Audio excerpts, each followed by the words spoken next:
Hai, kembali lagi bersama saya yang akan membacakan novel yang berjudul Terpaksa Menikahi Pak Ustadz. Saya ucapkan terima kasih bagi teman-teman yang telah mendengar maupun membaca. Dan saya juga doakan semoga teman-teman yang membaca dan mendengar diberikan kesehatan, diberikan kelancaran rezeki, dan diberikan kemudahan dalam segala urusannya. Amin, amin ya robbal alamin. Baiklah, langsung saja kita mulai. Bab 67. Idih, nyebelin banget tuh orang. Katanya baik. Baik dari mananya coba? Bukannya bantuin berdiri, malah pergi. Sunggut Alika lalu mencoba untuk berdiri. Ia meringis karena pinggangnya sakit, terbentur pinggiran tangga saat jatuh tadi. Luna mau kemana? Gadis itu mendesah dan memutar tubuhnya malas. Ini mau ke kamar sebentar, Mi, jawab Aluna. Iya udah, nanti kembali lagi ya, soalnya ada keluarga Azam juga yang mau bicara sama kamu, ucap Bu Nining. Iya, Mi. Aluna berjalan menuju kamarnya dengan langkah gontai. Ia menjatuhkan tubuhnya di atas ranjang. Sudah tidak jadi istirahat, pinggangnya juga sakit karena lelaki itu. Ia memilih tidur sejenak, meskipun hanya 5 menit, tapi itu begitu berharga. Baru saja matanya terpejam, suara ketukan membuat Aluna mengerutu. Kak Luna, ayo turun. Mendengar suara Alika membuat Aluna menutup telinganya dengan bantal. Semakin diabaikan, ketukan pintu itu semakin terdengar. Aluna mendesah kasar, lalu bangkit dan membuka pintu. Apa sih? Ganggu aja, kakak capek tahu, seru Aluna. Semua orang udah nungguin. Alika menarik tangan Aluna untuk keluar dari kamar. Kakak males banget, gak usah jadi aja perjodohannya, ujar Aluna. Gak bisa gitu dong, keluarga Bang Azam lengkap loh dibawa, papar Alika. Aluna hanya pasrah saat Alika menarik tangannya. Tapi saat akan menuruni tangga, langkah Aluna terhenti. Tubuhnya langsung kaku saat tatapan matanya tidak sengaja bertabrakan dengan lelaki yang duduk di belakang Azam. Desiran menyakitkan dirasakan kembali oleh Azam. Dirasakan kembali oleh Aluna. Tidak menyangka bisa bertemu dengan lelaki itu. Kenapa diam, Kak? Tanya Alika. Kenapa dia ada di sini? Aluna bertanya tanpa mengalihkan tatapannya, membuat Alika mengikuti arah pandang sang kakak. Kakak kenal dia?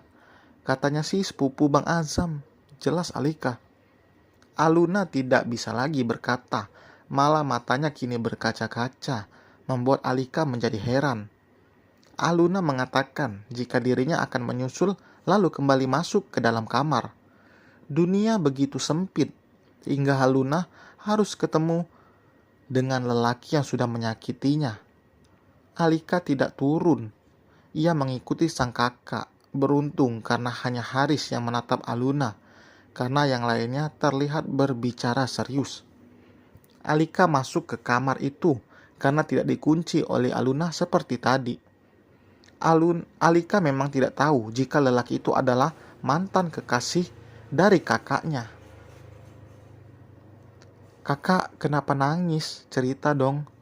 Aluna dengan cepat menyeka air matanya. Kakak gak apa-apa kok, cuman lagi menyiapkan diri aja. Bohong, tuding Alika. Iya, kakak bohong. Udah, nanti kakak cerita. Sekarang kita turun, mereka udah nunggu. Meskipun penasaran dengan apa yang terjadi, tapi Alika tetap ikut turun. Tidak mungkin membiarkan mereka menunggu terlalu lama. Ayahnya Azam langsung mengatakan maksud dan tujuannya melamar Aluna untuk putra bungsunya. Selama pembicaraan itu, Aluna hanya menunduk, tidak berani mendongak, karena sudah jelas pandangannya akan menangkap sosok itu. Bu Rita tentu menerima, tapi kembali lagi pada Aluna karena gadis itu yang harus menentukan pilihannya. Bu Rita sebenarnya sudah was-was jika Aluna akan menolak lagi lelaki yang melamarnya. Kamu tidak perlu menjawabnya sekarang, tutur ibunya Azam. Aluna menarik nafas dalam.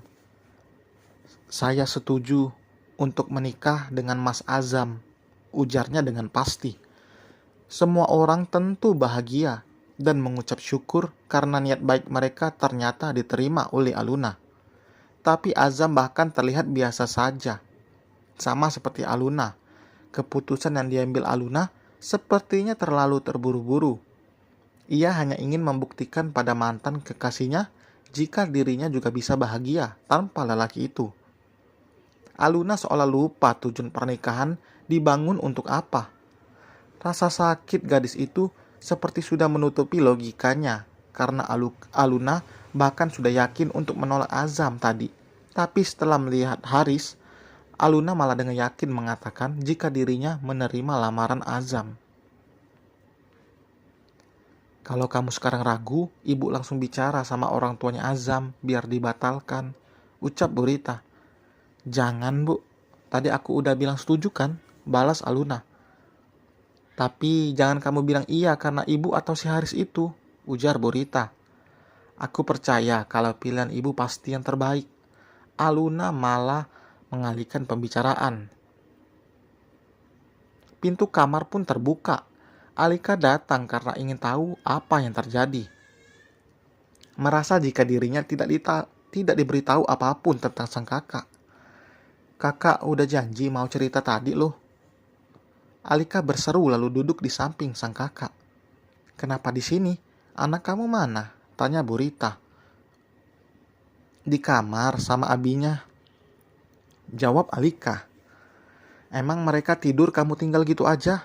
Aluna bertanya. Enggak. Habisnya aku penasaran mau dengar ceritanya Kak Luna. Dasar. Ya udah, ibu aja yang kesana. Kasihan Safik. Burita keluar dari kamar itu, meninggalkan kedua putrinya. Seperti janjinya, Aluna menceritakan semuanya pada Alika, mengenai dirinya yang dulu menjalin hubungan dengan Haris, dan harus berakhir saat lelaki itu dengan mudah meninggalkannya dan menikah dengan wanita lain. Aluna juga mengatakan alasannya untuk menikah dengan Azam. Ia ingin membuktikan pada Haris jika dirinya juga bisa bahagia tanpa lelaki itu.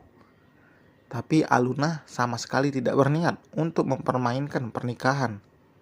Ia berharap nanti dirinya dan Azam bisa saling mencintai juga seperti Syafiq dan Alika. Alika yang mendengar itu ikut emosi. Jika dirinya ada di posisi Aluna, tentu akan sama sakit hatinya. Bahkan sampai sekarang hatinya masih berderit nyeri saat mengingat Haris dan pengkhianatannya. Meski sudah 1 tahun berlalu, luka di hati masih belum mengering. Menggores luka itu hal yang mudah, tapi menyembuhkannya yang susah. Kurang ajar itu cowok, sok kecakepan banget. Awas aja nanti kalau ketemu lagi, geram Alika. Udah Lali, semua ini juga udah berlalu. Kakak cuman pengen buktiin sama dia kalau kakak juga bisa bahagia, ucap Aluna. Kakak memang harus bahagia. Kalau bisa buat dia nyesel karena udah nyanyiin kakak. Alika bicara sambil terisak. Ia bisa merasakan bagaimana rapuhnya sang kakak. Duh, kakak yang sakit hati malah kamu yang nangis. Ledek Aluna. Ia juga sebenarnya ingin menangis, tapi tidak ingin berlarut dalam luka masa lalu.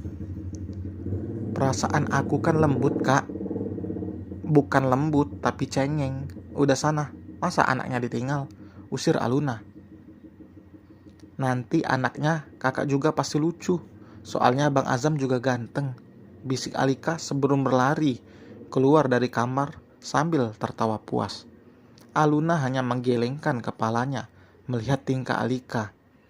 Ia masih sama seperti dulu, tetap kekanak-kanakan meskipun sudah memiliki 2 buntut. Mungkin sering berjalannya waktu, ia bisa berpikir dewasa. Apapun butuh waktu untuk berubah, termasuk Alika. Saat ini perempuan itu sudah banyak berubah, menjadi lebih baik tentunya. Kesabaran Syafiq tidak sia-sia. Selesai. Terima kasih telah mendengarkan. Jangan lupa ya, untuk yang belum subscribe, bantu subscribe. Sampai berjumpa. Bye.